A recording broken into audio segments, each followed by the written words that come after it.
Hello, everyone. I'm Tyler Chrestman, and welcome to the Chrestman Conversation. Today on the podcast, today on the podcast, I was going to talk about something else. I have a whole episode kind of outlined, notes taken over the Georgia voting law, which has been big in the news the past 2 weeks. But yesterday, a video surfaced that I decided is very topical for today. So we're going to talk about that instead. So we are going to be talking about the shooting of Adam Toledo, I believe is how people are saying his name, Toledo, the last name. If you haven't heard about it, you probably will. This is probably going to be big news here coming up. I can imagine this is going to be one of those police shootings that people talk about. And here is an important warning up front. We are going to show the police body cam footage of the entire incident. It is not pleasant. It is not very fun to watch. And you can consider this your trigger warning for something that actually deserves a trigger warning. This is an uncomfortable video. But before we show that, I'm going to provide a little bit of context to what we're seeing. And then we'll watch the video, and then I'll kind of unpack the video. So at 2:38 in the morning, two police officers responded to an alley in Little Village in Chicago for 8 gunshots being fired.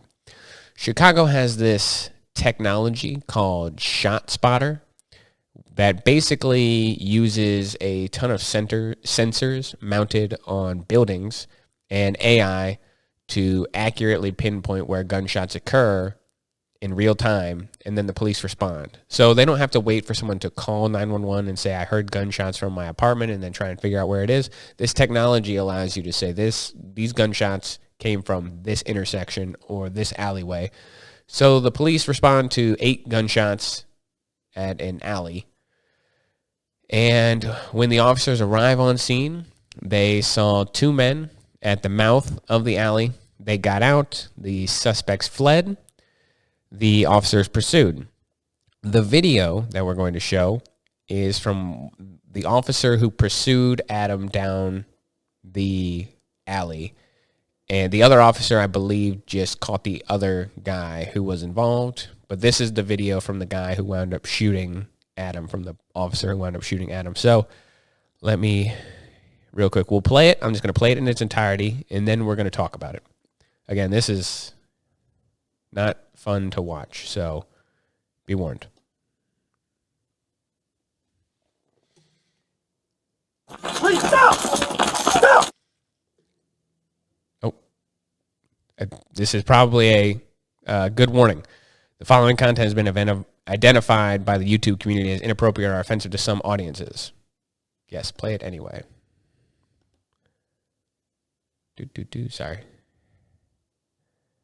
I understand and wish to proceed. All right. Sorry about that. Little hiccup. Here we go. Please stop! Stop right now!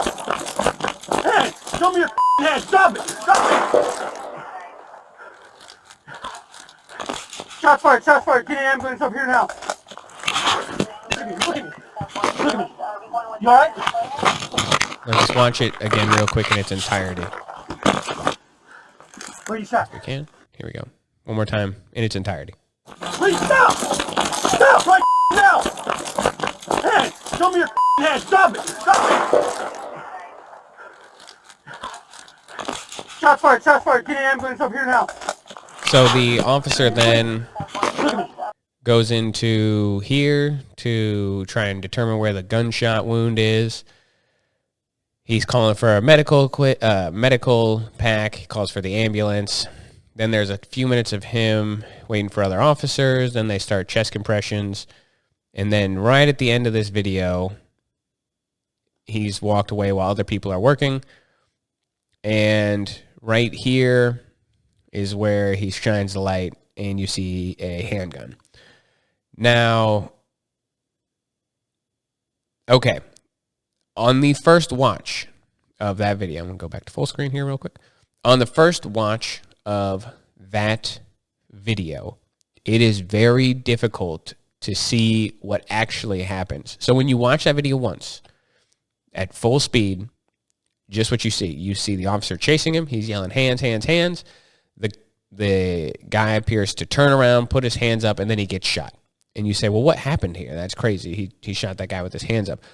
That's because that body cam is not great. This is not exactly what it looks like.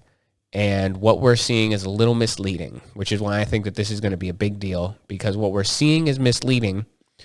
And then we're going to show you a couple of different angles that we have. And we're going to show you some things that you'll maybe get a different appreciation for. So here we go, more of the video. So this is from the Chicago Sun-Times. They put up this whole video, which, by the way, props to the Chicago Sun-Times. They put up the full video without no commentary, no anything, just the body cam footage in its entirety from the moment the chase began, or from the chase to the ending. And then they put up this other thing, which we're going to show you right here. So what you see from this other angle, which I think they show here in just a second. Let me find it real quick. Okay. So what you see from this other angle is they have it highlighted. So here they come running down the alleyway. All right.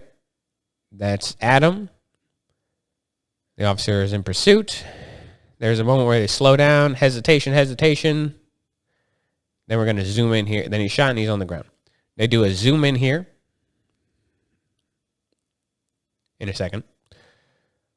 So here's the zoomed in version. What you see is he stops, pulls something out of his pocket, throws it, and then is shot.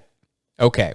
Now, you may be asking, what does that matter? Well, this is actually really important because, again, what we see on the body cam footage does not show to our naked eye exactly what happened.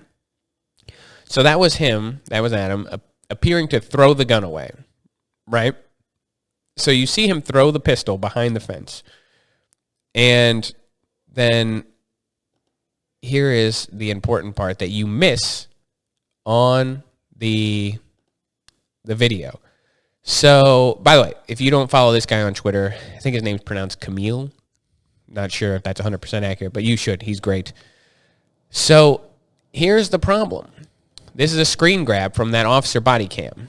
It's a little hard to see here, but when you zoom in, you see that when he stops at the fence, he pulls a gun out. You can see it on the video. This actually is not the best. I don't know if I can zoom in on that.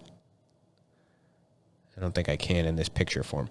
But you can clearly see there is a gun. He pulls the gun out of his pants. Now, the officer sees this, right? He sees the gun in his hand. He sees him reach back, pull the gun out. You can hear the officer on the tape yell, "Drop it," because he saw him with the gun in his hand.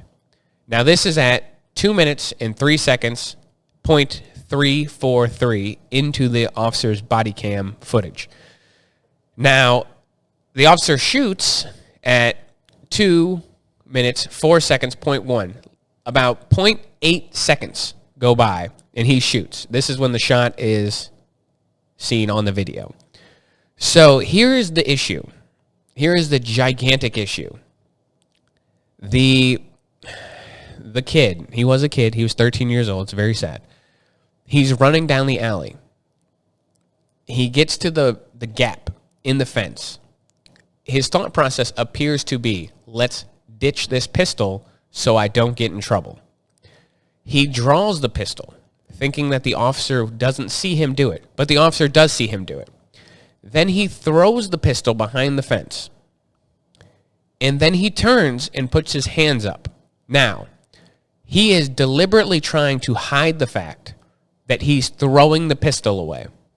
That's it. That is a calculated move. He's trying to conceal the fact that he throws the pistol from the officer. Now, from the time he pulls the gun, it is 0.8 seconds later that he gets shot. From the time he pulls the gun out of his waistband, he throws the gun behind the fence where the officer can't see that the gun has left his hand, and then he turns to face the officer, and his hands come up, and the officer shoots. What do you want the officer to do in this position? Do you want him to recognize that the gun that he had seen less than a second earlier, 0.8 seconds go by, the gun that he had just seen in his hand, is he supposed to be able to assess? Excuse me one sec.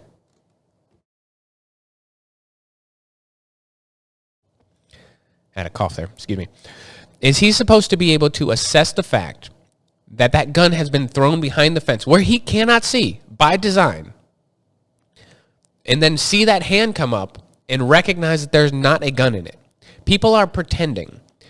You'll see these really misleading things. He was unarmed, people are saying. His hands were up when he was shot, people are saying.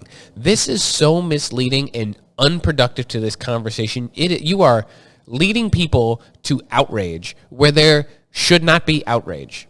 This is not a play. That officer did not get up in the morning and say, what I'd really like to do is shoot a 13-year-old boy tonight. That's not what he did. And this is not a case of this is not a case of discrimination. It's not. This is not racism in the system. This is not inherent police violence. This is a terrible thing. But explain to me, what is the change you want to make to the entire way we police communities that would have prevented this from happening? What is the thing that you want to do? Again, the action of pulling the gun out of the waistband and throwing it behind the fence is done deliberately to conceal the fact that the pistol is in his possession. It's done to hide it from the cop. He's attempting to disguise the fact that he has a pistol at all, but he failed to do it at first. Then he throws it, and the pistol's gone. But this is invisible. The officer can't see this.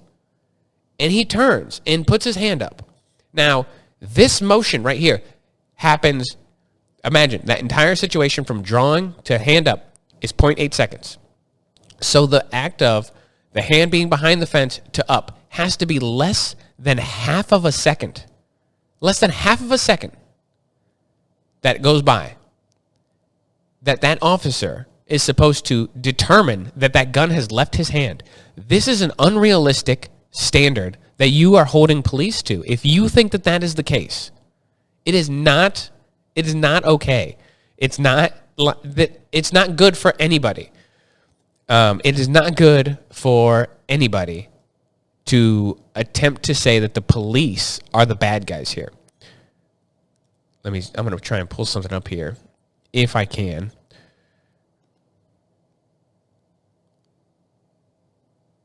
I was trying to find an enlarged version of, this might be a better picture. If I can get this to full screen. Sorry, one sec. I'm going to try and pull up a larger picture.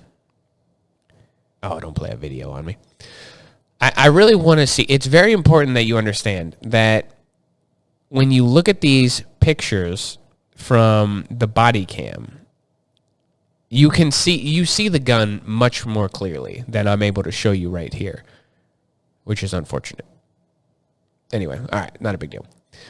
So let's talk about here. What are the things that are responsible for this? How about this?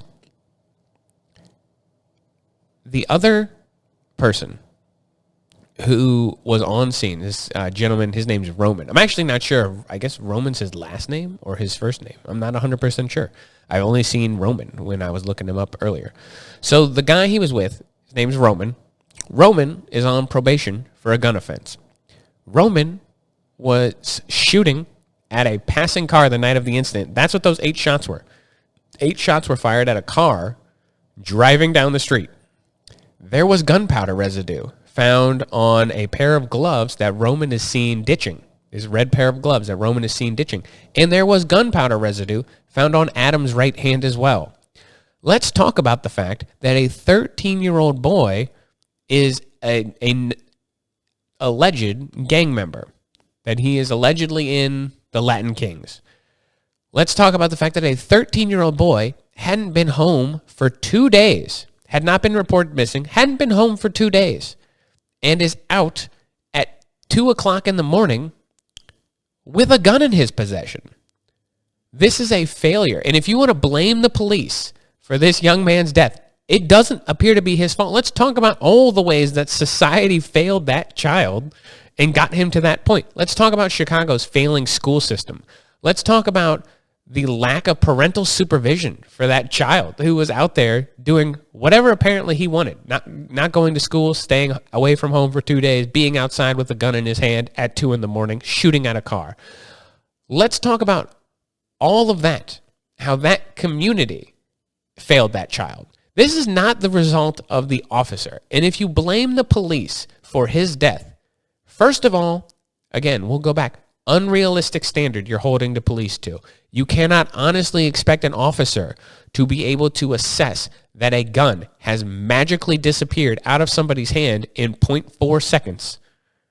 You can't do it. If that's the standard you expect officers to be held to, there will be no police because no one can assess that fast, that accurately. It's not easy to do in the best of circumstances, much less after a sprint down the alley at night. So let's not blame the cops.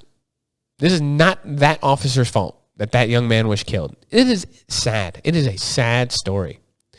But it's not his fault. It is a result of it is the result of many, many factors. And there is a problem in communities like there is in Chicago right now. Chicago is at 800 shootings to this point in the year already. Think about that. It is April, and there have been 800 shootings in Chicago. Let's pull this stat up. I clicked on it a little bit earlier. When in the tweet that I had up, when Camille, again, sorry for the pronunciation. I really like him on Twitter. I'm sorry I don't know his name better. He talked about the homicides to this point in the year already. In 2021, at this point in the year, there have been 163 homicides in Chicago. Let's look at by the end of last year.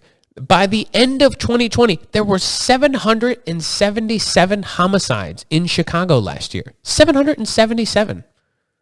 Think about that for a second. The police last year in the entire nation killed barely more than that amount of people.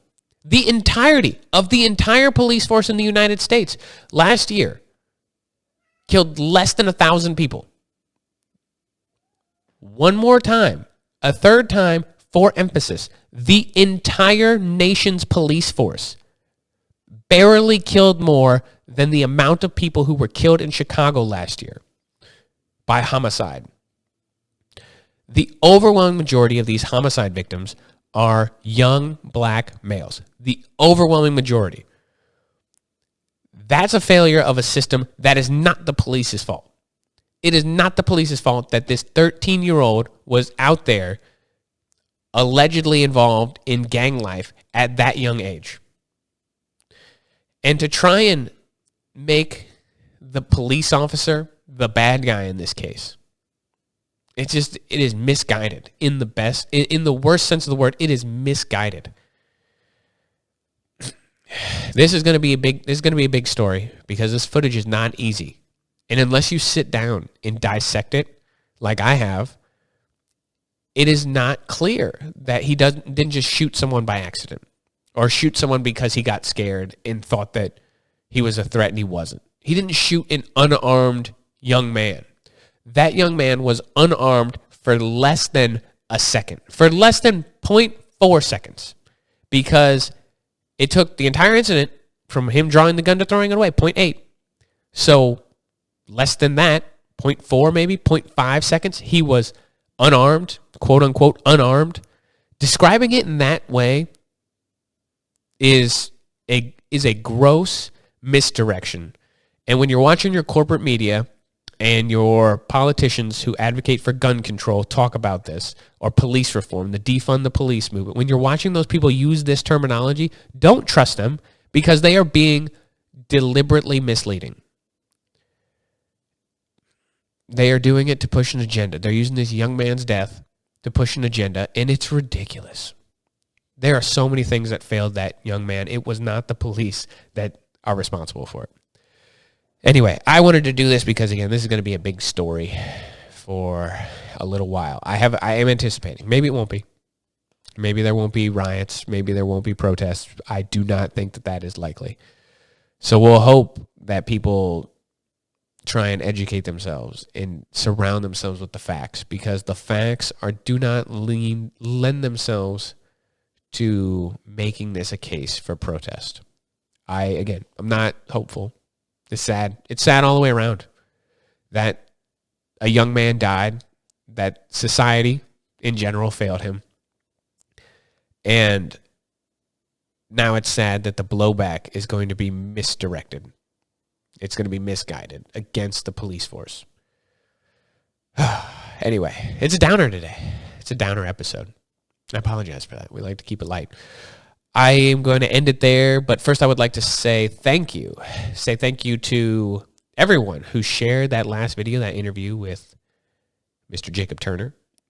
And I really appreciate it. We had a lot of really good comments, and I thought the conversation went really well. I'm glad people seem to really enjoy that. I would love to do more of that, so I'm always looking for guests. This is going to be a special shout-out the one time I do this, a special shout-out to my friend Fred, who set up that interview by introducing me to Jacob. I do appreciate that. Fred's a great dude. And that's it for the day.